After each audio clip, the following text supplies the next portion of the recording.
les sanctuaires de Yahweh, c'est son peuple. Il demeure au milieu de son peuple.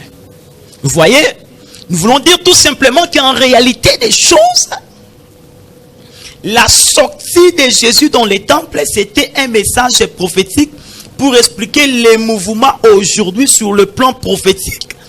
Israël et ces temples dans lesquels Jésus ne se retrouve plus, mais Christ reviendra pour rebâtir ces temples qui aujourd'hui est dans la position de Ichabod. C'est ça, Israël qui entre dans l'errance spirituelle maltraitée par les nations.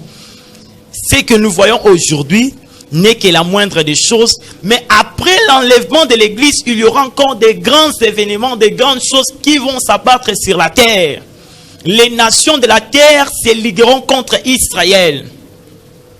Mais nous disons dans la Révélation, ce temple était l'image du corps de la personne de Jésus-Christ qui a été détruit à la croix parce que Dieu comme esprit avait quitté la personne de Jésus-Christ. Et dans l'ombre, nous avons vu cela en Adam. Adam était le temple de Dieu. Et lorsque Dieu l'avait quitté, c'est alors que Adam était devenu la nourriture du serpent. C'est qu'aujourd'hui, si Dieu n'est pas avec vous, le diable peut jouer avec vous. Mais si votre vie est cachée en Jésus-Christ, si vous avez le Saint-Esprit en vous, vous êtes le temple de Dieu, vous ne serez jamais la nourriture du serpent. Je prie à Dieu qui vous accorde sa lumière, qui vous accorde sa grâce.